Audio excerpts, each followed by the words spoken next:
a few Kuhenki here last time too? Where did they all go?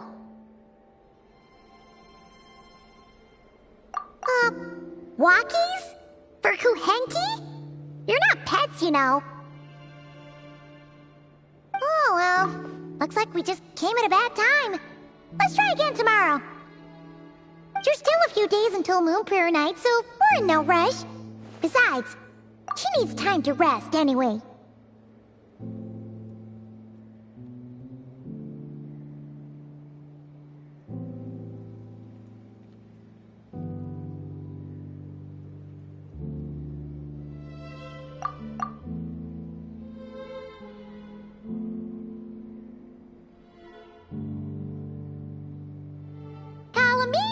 Are you back yet?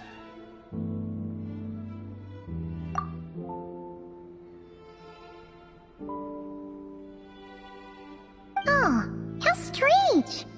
Looks like she still isn't here. Right? It's not like her to spend so much time outside. Especially since she's worried about attracting unwanted attention. What about Luonatar? Luonatar, you there?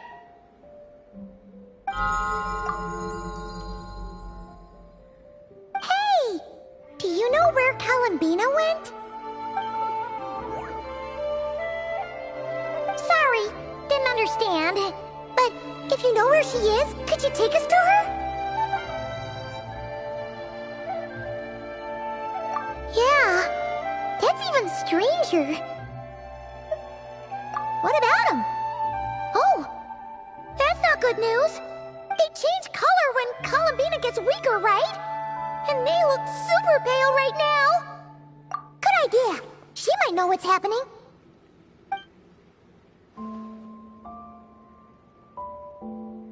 Lama! Ah, it's you. How is Kutar? No, she hasn't.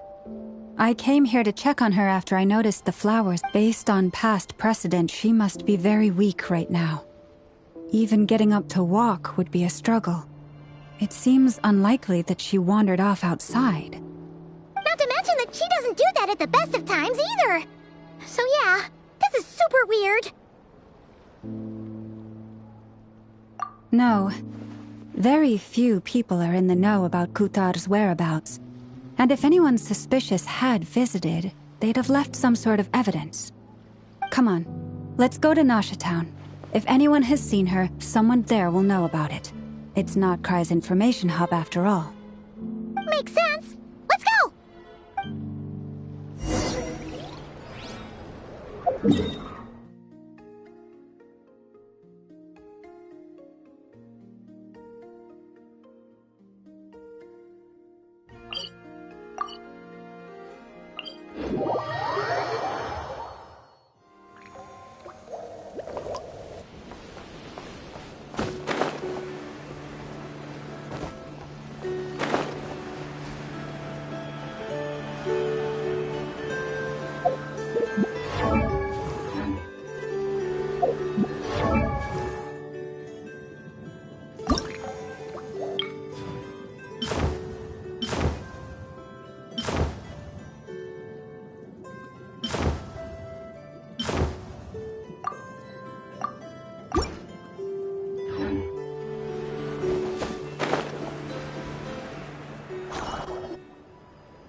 Moment.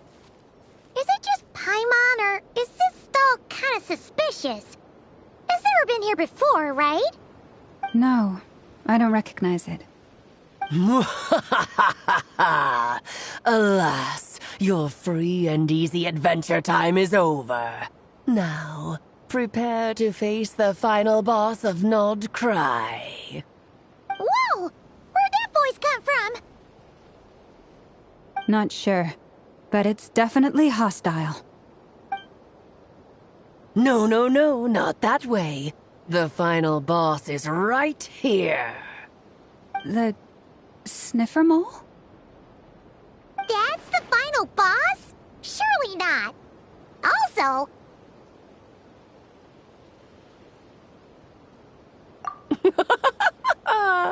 Okay, the jig is up. I'll stop teasing you. Turn around. I'm right behind you. It seems I've managed to leave quite an indelible impression, even though you've never seen my face. Oh, nothing could make a great mage more pleased with herself.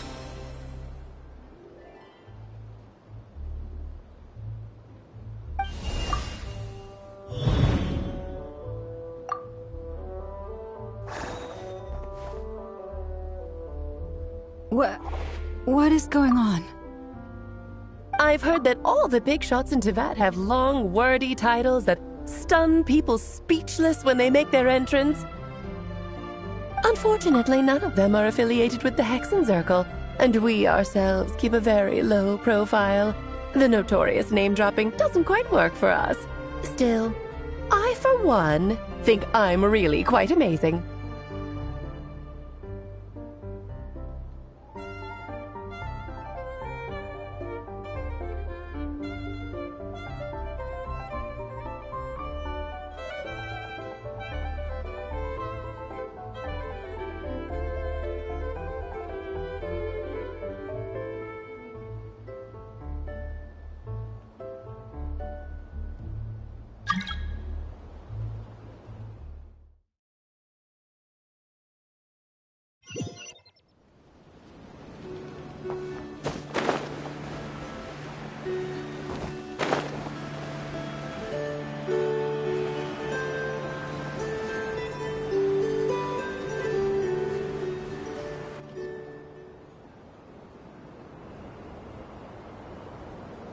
Moment. Is it just Paimon, or is this stall kind of suspicious? It's never been here before, right? No, I don't recognize it. Whoa! Not sure, but it's definitely hot. No, not that way. The final boss is right here. The sniffer mole? That's the final boss? Surely not. Also... Okay, the jig is up. I'll stop teasing you. Turn around. I'm right behind you. It seems I've managed to leave quite an indelible impression, even though you've never seen my face. Oh, nothing could make a great mage more pleased with herself.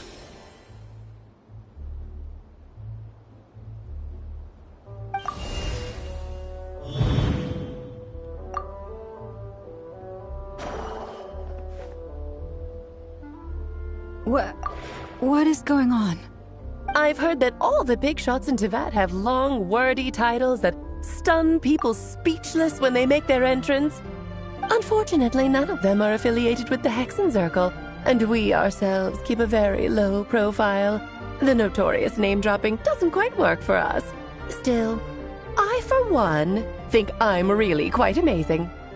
So that didn't stop me from coming up with a title anyway. Alice! It's really you this time? Not a lantern or a dodoco, but Alice in the flesh? Oh, that's right. So, what do you think? How does it feel to finally meet me? You look like...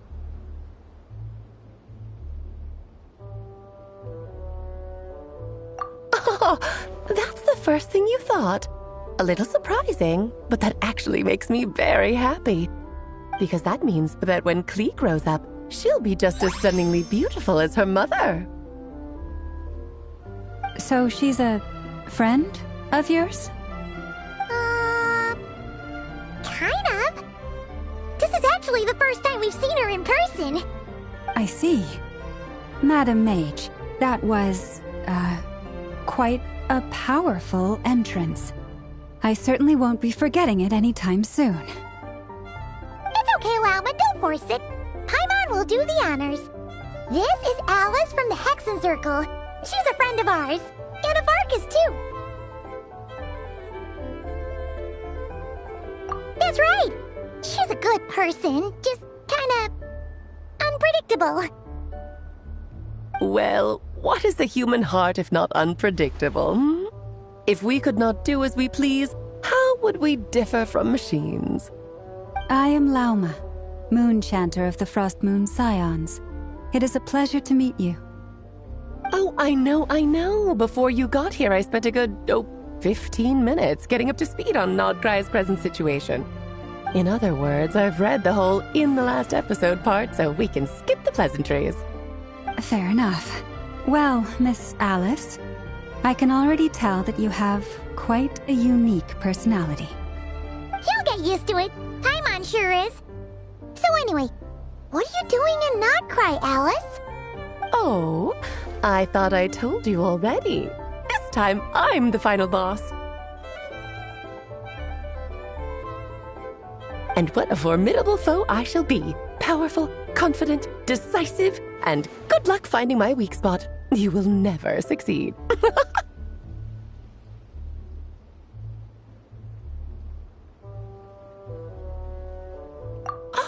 Oh, drat! My one weakness, and you found it in an instant. Fate has been dealt a devastating blow. Thus falls the great Dodo King. Why are you playing along with this nonsense? For funsies, of course. What's wrong, Paimon?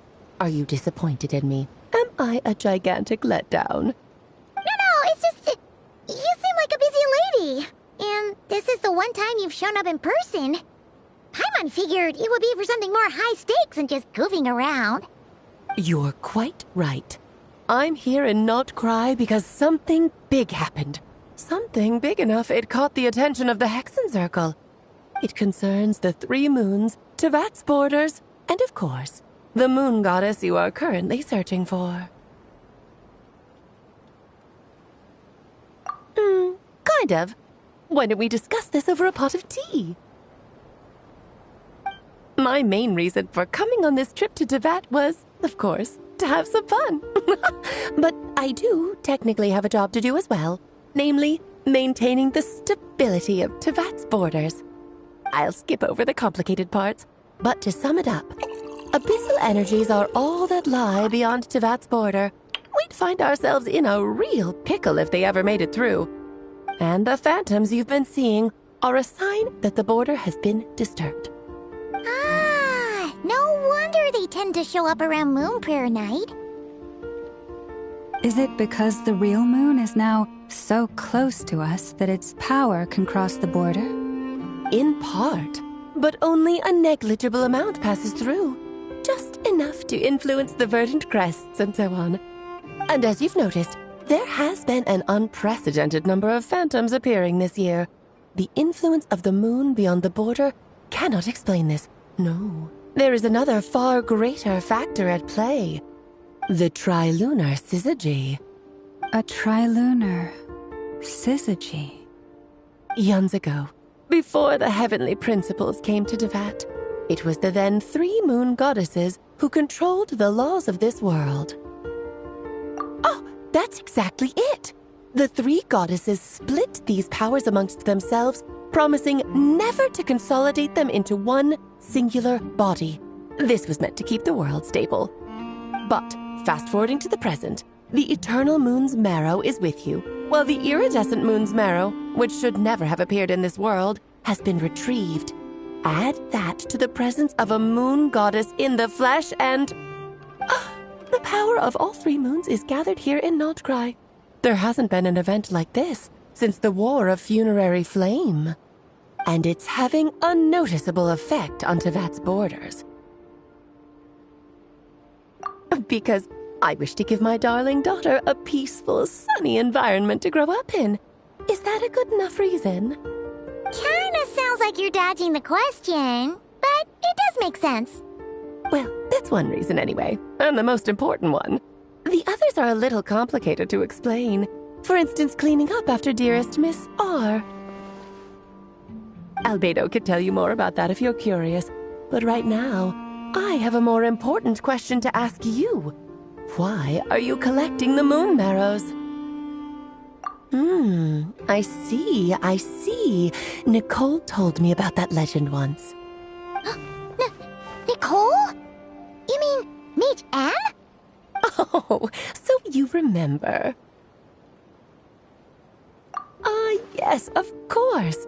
That was the story about Fate, her area of expertise. But back to the story of our dear moon goddess. I'm afraid her intended method of returning to the moon is unlikely to work anymore. What does that mean? She may be missing, but she hasn't gone anywhere. She has disappeared.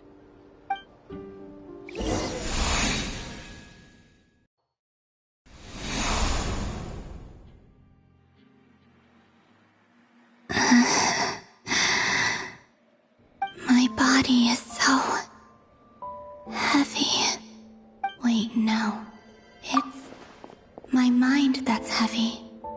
My arms and legs are as light as a feather. What's happening to me? I feel drowsy, like I've been asleep for too long. Is it daytime or nighttime? Is the moon out? I think I'll go for a walk.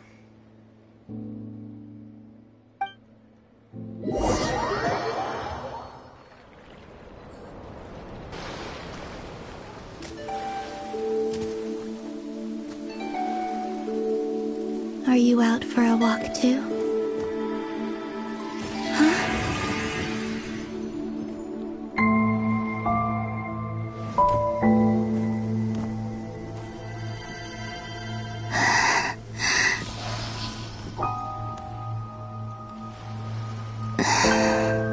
The day has come at last.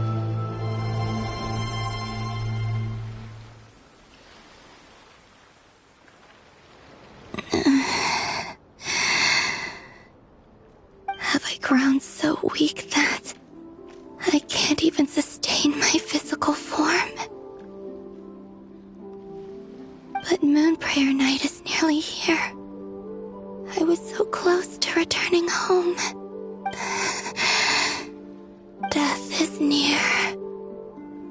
Is this how it ends for me? Will I return to the moon after I disappear? Or... I don't want it to end like this. So far, at least, I still exist. Even if not physically, I can still feel. But as my power wanes, I'm sure that too will fade. I suppose I might take one final look at this world. The world where I was born.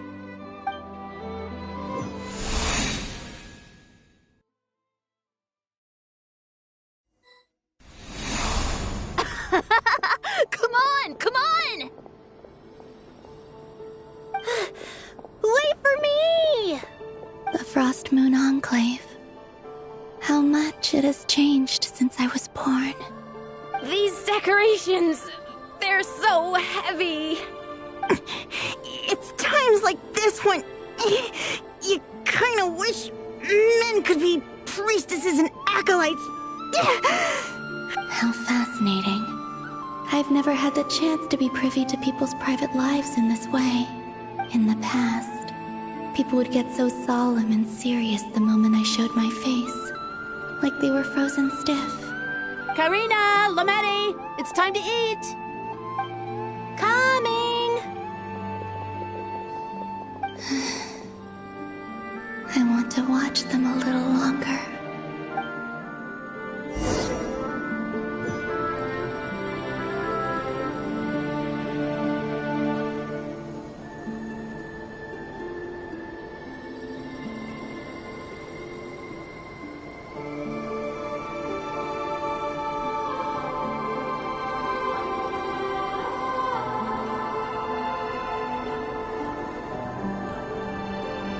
So just fill these balloons with air, right?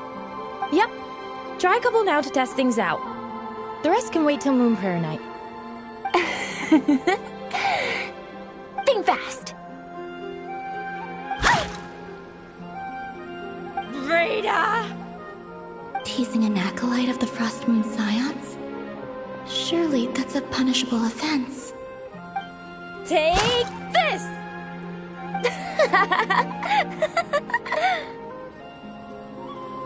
Huh?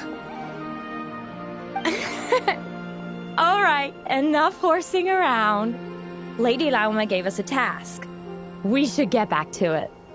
The task is just to check that the balloons don't leak, right? Doesn't matter if we fill them with air or water. Yeah.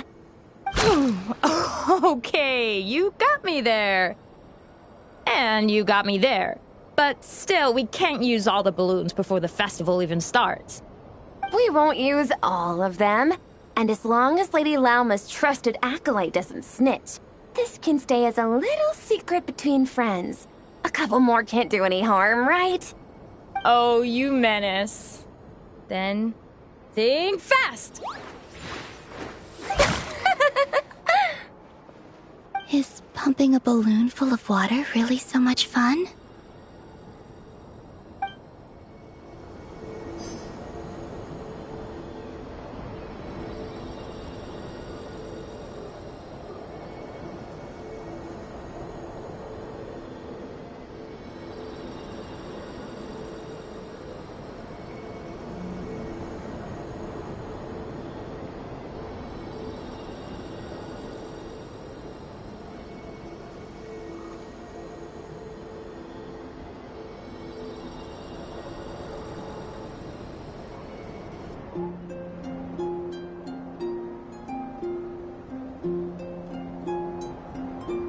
I'm sure you're both tired from playing all day. Come on, eat up. A plain, humble meal. That has always been the way of the Frost Moon Scions. Huh? How come Lamatti got a midsummer berry dessert? Oh, I always get Lockaberry. I don't mind sharing. You can have a bite of mine if I get to have a bite of yours. They're sharing food? I've never shared food with anyone before. Even at the Harbinger tea parties, everyone just ate off their own plate. And when I couldn't finish my food offerings from the Frost Moon Scions, they'd leave the leftovers out under the moonlight for the animals to claim. Hey! That was 2 bites! Oh, then you can have another bite of mine. Oh, you too. Oh, don't fret now. Here, have some of Granny's too. So this is what it means to be family.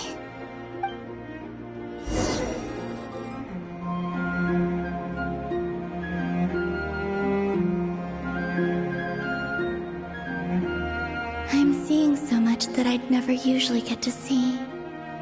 They'd never act like this when I was around. It's nice, being able to just watch people in peace in these final moments. What a rare opportunity. I think I'll go take a look around Nasha Town, too. Maybe the Traveler will be there.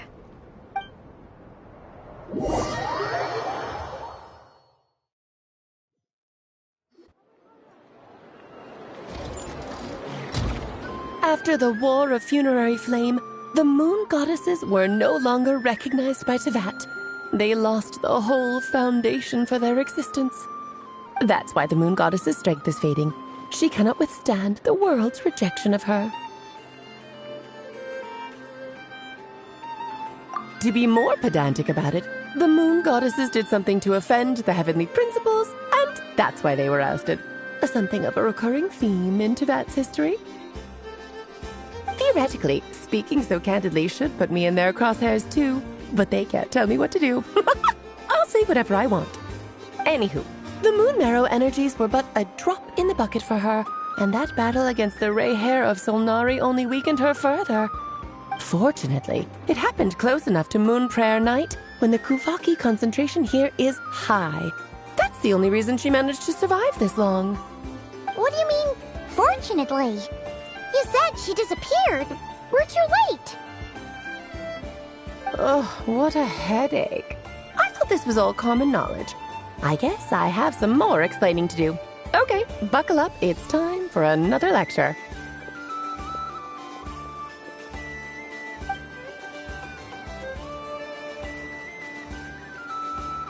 Now, I said earlier that the moon goddesses lost the foundation for their existence. The reason for that has to do with the natural order. Basically, the rationale for their existence in Teyvat was lost. The same logic applies to the present moon goddess, too. Consider her existence so far. Her comrades in the Fatui called her Damselette. And she was worshipped as Kutar by the Frost Moon Scions. But these connections have now been severed, whether by her hand or yours. So, the rationale that once sustained her existence is now gone. Wait, we did that to her? Oh, well, strictly speaking, yes. But let's not start pointing fingers, shall we? I'll only end up as the big bad villain, and that's not the kind of final boss I want to be. Of course I do. I'm only the greatest mage in the whole entire world. Now, if you wish to find your moon goddess, there are two problems we need to solve. Firstly, we'll need to strengthen the connection between her and Teyvat, at least enough to sustain her until Moon Prayer Night. Strengthen her connection. But does that mean I'll have to rally all the Frost Moon faithful behind this? I'm afraid a bygone faith and a former home won't be of any help to her now. Do you know her name? Her name? Oh, yes. Names are very important things. A name is a fundamental concept that anchors one's entire existence. Then your first job is to find it. As a moon goddess, I'm sure she must have a name she identifies with. Neither Columbina nor Kutar is her true name, and she's never really accepted either of them. So, finding out her real name is enough to sustain her existence? Yes, I know it sounds like a small step, but every journey begins that way. So for now, that's all we need to focus on. The second problem is with her plan to use the moon marrows to return to the moon. Unfortunately, piercing through the false sky will take an enormous amount of power.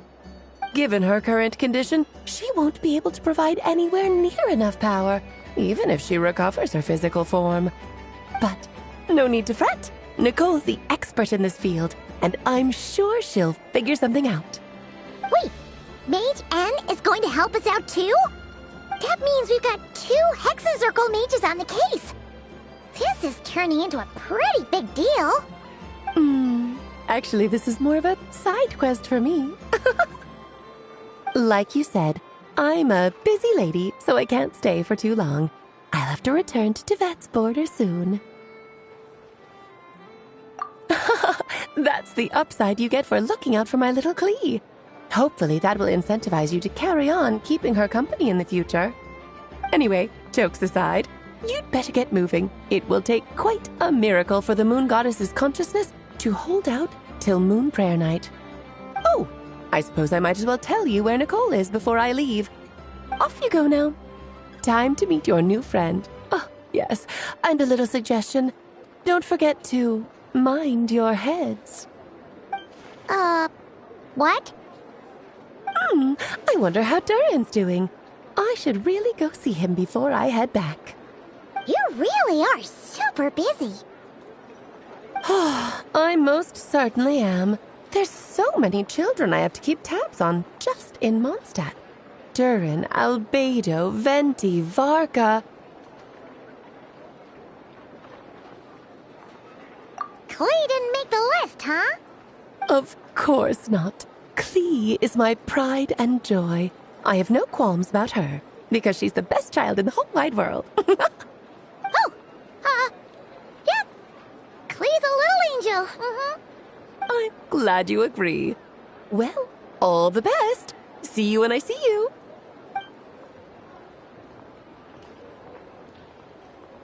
She left in a hurry. Yeah, she didn't pack up her stall. Should we handle it for her? I must say, I'm now very curious about her daughter. Klee, wasn't it? What's she like? That's a long story. Come on, we'll fill you in as we go.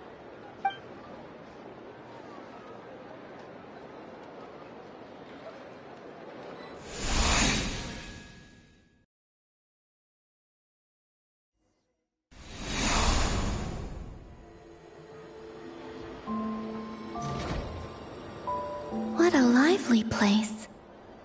I've never experienced Nasha Town like this before. Hey, you old geezer! Your hammer's rusted through!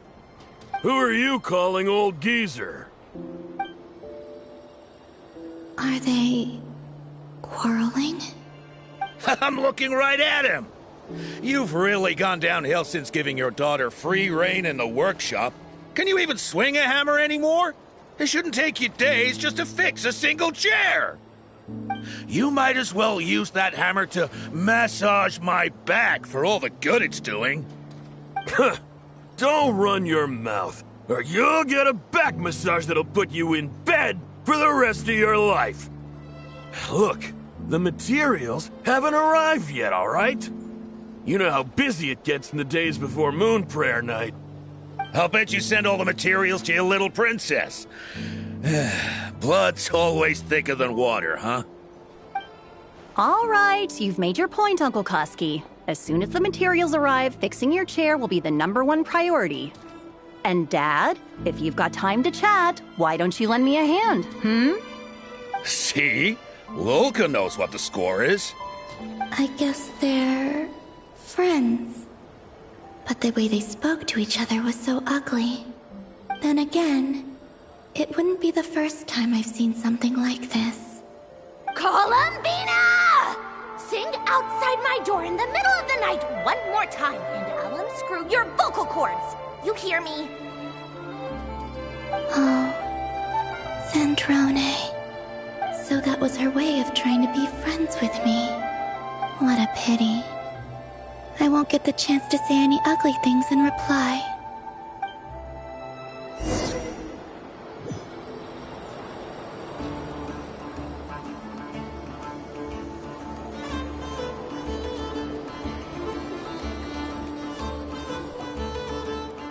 Hey, have you decided what to give her for MooN prayer night? I sure have. She's gonna get the surprise of her life when she's least expecting it. Then I'll whip out the ring and pop the question. The surprise of her life. What a fun turn of phrase. Cool, I get the picture. You can spare me the gushy details. Ooh, looks like we have a customer. Hello there, ma'am. Would you like some MooN prayer night candy? Huh? Is he talking to me? Can he see me? Here you go. Oh.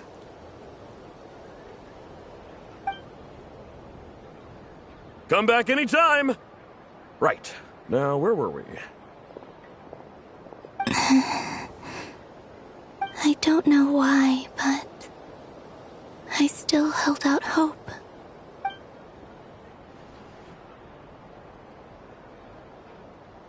The most important thing right now is to find that mage. This name thing seems super important too, but where do we even start looking? I'd better go pay the Fatui a visit.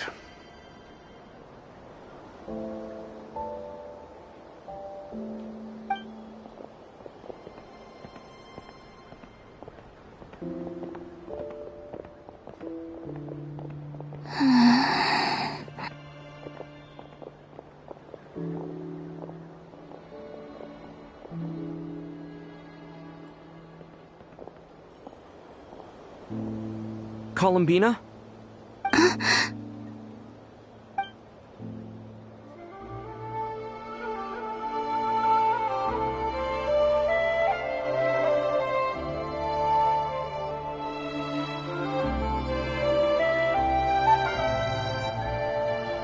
Traveler?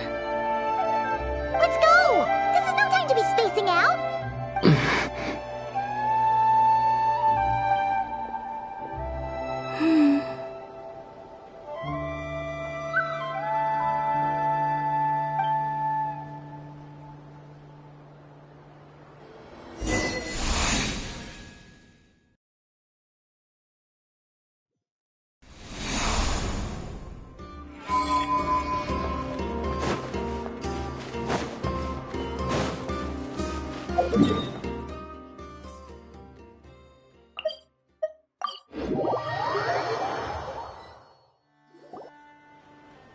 they going? They mentioned a mage and... a name? So, Mr. Varka, are you acquainted with this Nicole? Or should I call her Mage N? Not really. We've never met, though she has come up in conversation. From what I've gathered, Alice kinda took Nicole under her wing. Taught her how to speak in a more ladylike fashion, that kind of thing. Huh. Hard to imagine Alice as an etiquette coach. Yeah. Alice is a larger-than-life personality, I'll give you that. But then again, that's why she's able to draw such an eclectic mix of people into her inner circle.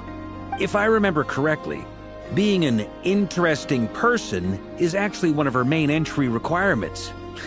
So, if you ever wanted to join the Hexenzirkel, I'm sure you'd both be eligible to apply. Hey! Don't go around making promises on Alice's behalf! I wouldn't dare. I'm just trying to paint a picture of the Hexenzirkel for you. Okay, sure. Anyway, since none of us have ever met Nicole, how are we supposed to find her? We can't just go up to every woman in sight and ask, "Hey, are you Nicole?" Maybe something she's wearing will give it away? Like, a wind bloom pinned to her chest or something. Wait a minute. Alice never said Nicole was from Mondstadt. Oh, true. That would be... this young lady, then?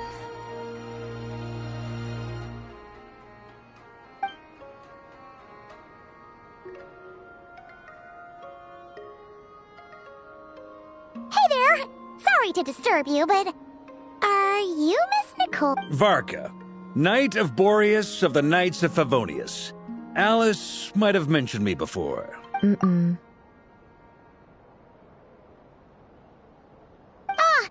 we got the wrong person? Sorry.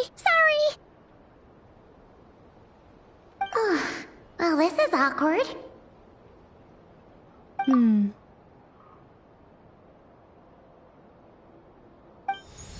When I shook my head, I meant, no, Alice hasn't mentioned you before.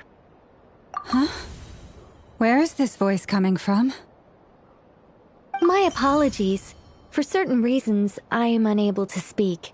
This is the only way I can communicate with you. It might take some getting used to, but I hope you can understand. Hey, it's fine. I'm more shocked by the fact that Alice never speaks about me. I mean, As for you two, we have crossed paths twice before, but it is nonetheless a pleasure to finally meet you. Oh, it's really you! Thanks for all your guidance in the past! You're quite welcome. This time, things are different. We have reached the unwritten pages of the story. You might say that we stand at the crossroads of fate. Now then, allow me to formally introduce myself. My name is...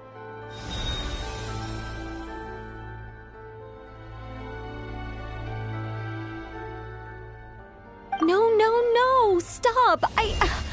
Alice! I can't believe it!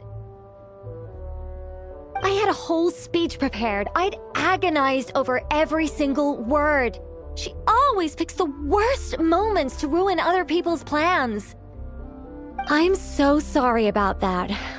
Alice took the liberty of devising some bespoke self-introduction magic for each member of the Hexenzirkel. But I could have sworn I deleted all of the triggering conditions for it. How did it bypass everything? Oh gosh, this is so embarrassing. This is a very different side of Nicole than what we're used to. Is she not used to face-to-face interactions? Don't worry about it. We've seen that introduction magic once already, so it wasn't too much of a shock. Please go on, Miss Nicole. We'd love to hear what you have to say, or, well, communicate. Huh? Are they talking to this lady? But... you all promise to forget that horrendously embarrassing introduction? Sorry? Embarrassing? When?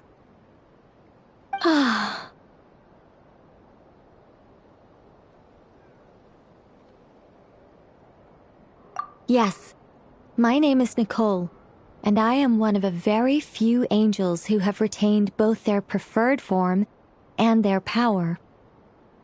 The Traveler and Paimon should be no strangers to this concept. There is another of our kind in Natlan. They call her the Lord of the Night. All right! Paimon remembers her! Yes. Well, I have retained more of my power than she. It's because I don't have a long-term duty to fulfill. To be more specific, no. We'll be here all day if I get into the specifics. Moving on. If I'm not mistaken, you are here because you wish to learn how one might reach the moon beyond the sky. That's right. Is that something you can give us any guidance on? Yes, I do know a way. It began with the Hyperboreans, who lived after the War of Funerary Flame. Blank looks. Maybe I should start with the background of the war. Or maybe not. It shouldn't be an issue.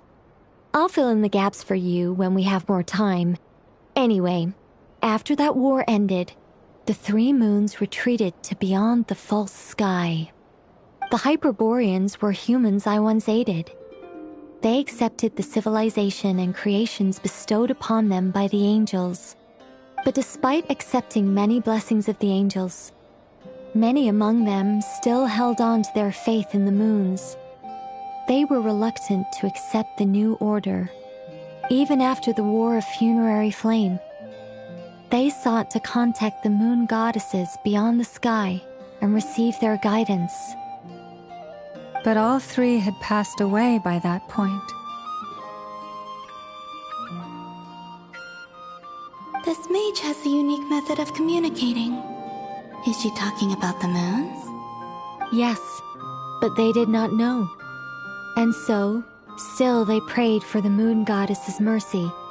After building titanic structures that consumed vast amounts of Kuvaki, at last they glimpsed the moons and heard their voices.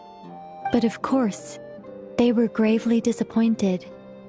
For it was then that they realized the three moon goddesses were dead. Oh, that's such a sad story. It is. Humanity was in a very sorry state at that time. The angels who had once aided them were gone, and the War of Funerary Flames had left them homeless and destitute. Just a second, I gotta ask. How relevant is all this history to the task at hand? Well, I mean, it's... Okay, it seems we've drifted into irrelevant narrative waters. It's been a while since I've had the chance to speak inside someone's head. As soon as I got started, I lost control and the words just flowed out like a waterfall. What I'm trying to say is... Right, yes, that's it. The relevant part is the ritual created by the Hyperboreans. The fact that they bypassed the false sky and saw the true moons implies that they successfully built a connection between Teyvat and the outside world. Which means, with enough Kuvaki and a sufficiently stable connection, it should be feasible to send one person over the border. Okay, so they built some kind of portal? Oh, yes. A portal. Yes. Is something wrong? You sound disappointed. I just didn't expect you to summarize it so well. It turns out I could have said all that in one word, if only I'd managed to think of it. No, please, it's fine. This is invaluable knowledge. I'll be sure to record and preserve everything in writing. Oh, really? Well, in that case, I suppose I could backtrack and add some more detail. I did gloss over a few things so far. Whoa, whoa, whoa, time out. Let's summarize what we've got first. The Hyperboreans were the last ones to use this method, right? So we somehow need to find whatever structure they built and make sure there's enough Kuvaki to power it up. Luckily, we have the moon marrow of both the eternal and iridescent moons, so we're all good for Kuvaki. Which means the key issue we need to focus on is finding the place. Am I right so far? Yes. Although I expect the structure is long gone by now. That said, what if we could take advantage of the phantoms to travel back to a time when it still existed? Well, travel back isn't quite accurate. It's more like we'd be creating a handshake between 2 points in space-time. We wouldn't even have to pick a time when it still existed. It could just be a time when it still appeared in phantom form via projection, or we could project our own phantoms, fold them together at... You look lost. Was that too hard to follow? Yeah, things got a little, technical there. Paimon's brain is reaching capacity. All right. Let me think about how to put this more simply. Okay, got it. Over the next few days, I'll search for phantoms that we can use. Once I find one that meets the criteria, I'll let you know and we'll regroup. By completing certain rituals, specific individuals will be able to enter the phantom and make it to the Hyperborean structure. If everything checks out and it looks feasible, we'll just need to wait for Moon Prayer Night, and we can send the Moon Goddess back home. I'm really skimping on the detail here. Is this making any sense at all? I think so. For now, we'll just wait to hear from you. Yes. Basically, yes. Great. Counting on you. In the meantime, we'll focus on finding the Moon Goddess's name. My name? Are they looking for a way to stop me from disappearing? Excuse me, Miss... Go on, Miss Nicole. This conversation was a little all over the place. I didn't catch your name. I am Lauma, of the Frost Moon Scions. Ah, I did wonder. I noticed that you listened very intently when I spoke about Hyperborea and the moon's history. If you'd be interested, I'd love to visit you this evening and go through it again in greater detail. Also, if you were serious about making a record, it would be too risky to simply write down the raw details as is. I would suggest some tweaks. Maybe rewrite the stories as fairy tales or fables, perhaps even prayers. Anyway, we can cross that bridge when we come to it. So, see you later then? Oh, and no need to prepare anything. Just a cup of tea will do. See ya! She seems friendly. It's just... It's so nice to find someone who's actually willing to listen. I've been dying for a chance to finally go through all this systematically from start to finish. Any longer and I'd probably start forgetting it. Now Paimon gets why Alice told us to mind our heads. Ha ha ha ha, what did I tell you? A lot of quirky people in Alice's orbit. Now then, the next order of business is, where do we start looking for the Moon Goddess's name? Maybe the rest of what Nicole has to say might give us some clues. Once I've heard her out, I'll summarize the salient points and share them with you all. I'm also inclined to review our other documents. Yes, our faith was first established by our Hyperborean ancestors, but many of the more factually accurate records are from after Kutar's birth.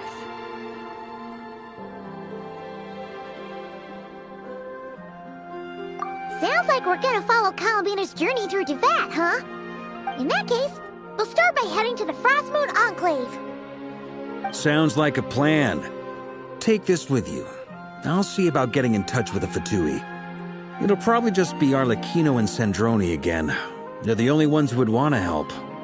Thank you, Mr. Varka. Don't mention it. Honestly, I'm more comfortable dealing with the Fatui than prying into the details of a young lady's childhood. Catch you later. I should follow them, just in case there's some way that I can help.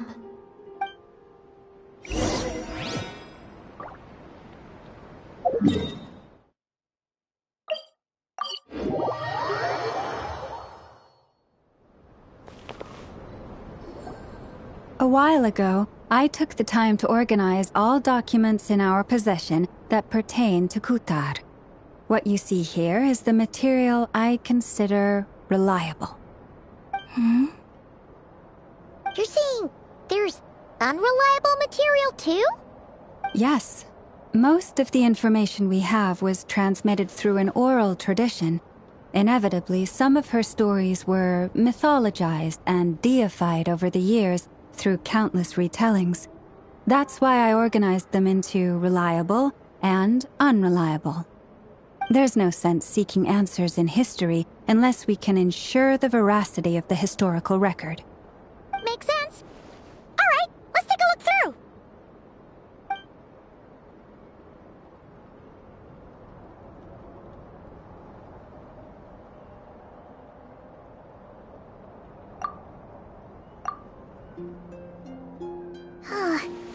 Almost all these records refer to Kutar instead of Columbina. Although neither of those is her real name. Paimon's not sure what point she's trying to make. What we can gather from these records is that the Frost Moon Scions worshipped her as a god, placing impossible expectations upon her.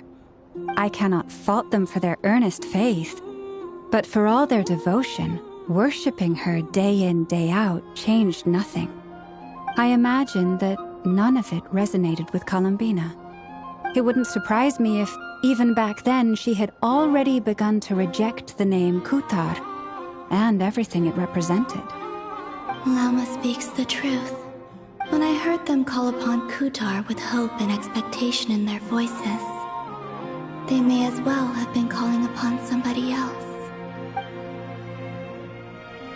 Well, that's a bit complicated.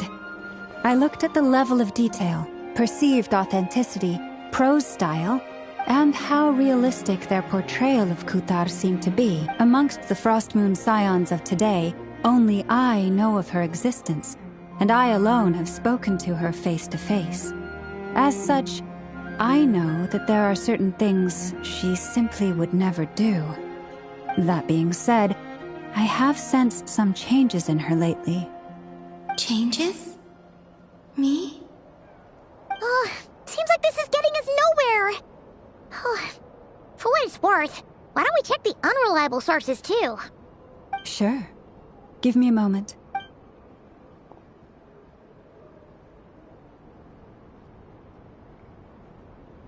Exerting but a fraction of her divine might, Kutar sheared a great mass from the snow-capped mountain and cast it into the sea, upon whose surface shone the mirror image of the moon.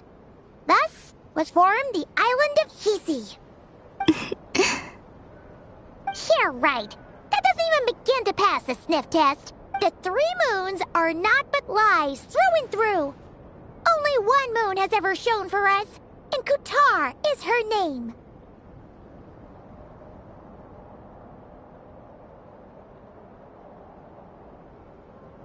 The vast majority of ancient texts are filled with fanciful tales like these. I trust you understand my criteria a little better now. Kutar did not speak, merely gazing into the distance in silence. And where her gaze landed, this was her prophecy. Clearly, whoever wrote this text never even met Kutar. Otherwise, they'd know that her eyes are always closed. What about you, Traveler? What are you reading? Come on, let Paimon see. The child wished to build a wooden nest with which to shield the fledgling bird from the cold. But being so young and lacking in strength, the child could not snap the branches from the trees. Kutar was passing by. Upon seeing the child, she summoned forth the Kuhenki, who built a beautiful nest for the child. I remember that. Not knowing the meaning of Kutar's divine intervention, the child dared not to respond. and thus ran home to call their parents. But Kutar was gone. The Moon Chanter declared the event a miracle and took the nest as a relic, placing it on high for all to see. The child was named as one favored by the goddess and was greatly respected amongst the people. Yet, no further miracles were bestowed, and this matter was forgotten in but a few years. Huh. Any thoughts after reading that?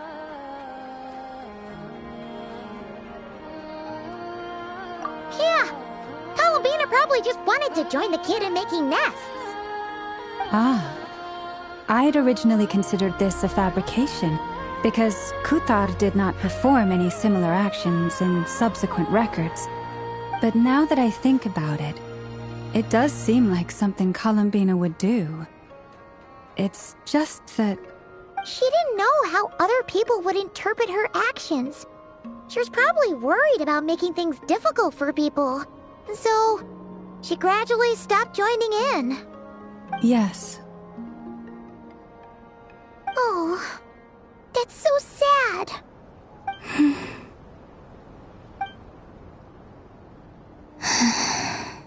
And now, I can make no such gestures of warmth, even if I want to.